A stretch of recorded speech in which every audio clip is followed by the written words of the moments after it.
आपण फ्लोरिंगचे पाईप टाकलेले आहेत. हे बघा ते मेन दिली आपला तिथून बघू शकता तुम्ही.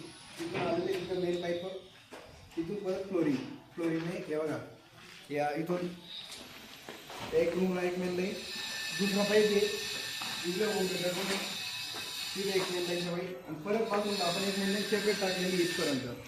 तर इकडे या तिथून आपण बघू शकता. तिथून परत MC बॉक्स 4 पाईप गेलेले आहेत.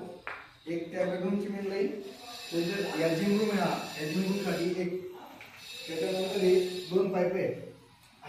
एक पाईप हॉलसाठी आहे आणि एक इकडे पलीकडे बेडरूम आहे त्या बेडरूमसाठी. आता एक पाईप केलेलं आहे आपण कॉमन, बोर्ड टू बोर्ड कॉमनसाठी. बघू शकता इथं तिथून पूर्ण भिंतीत कॉमन आहे. तो इकडे घालून शेजारच्या बेडरूममध्ये जाऊ आपण.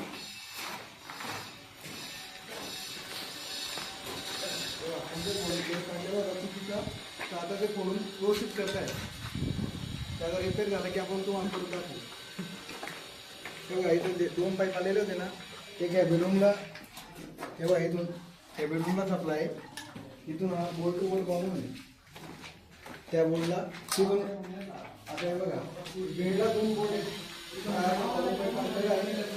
इथून कोणते TV साठी इकडे गेलेला आहे आपण. आणि बाहेर येऊन काही बोर्ड घ्यायचा म्हणून आपण चाल काढून ठेवलेली बाहेर बोर्डासाठी.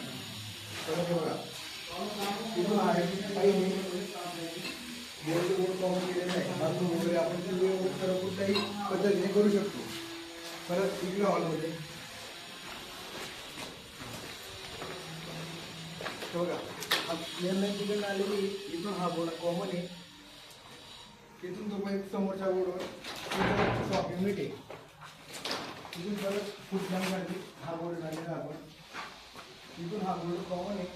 तिथून फ्लोरिंग त्या मेन बोर्डवर वरचे फॉर्च्युनिंगचे तरी 25 येणार आहे.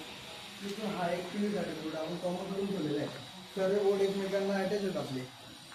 त्याच्यानंतर इथं 2 लॅम्प काढलेले आहेत.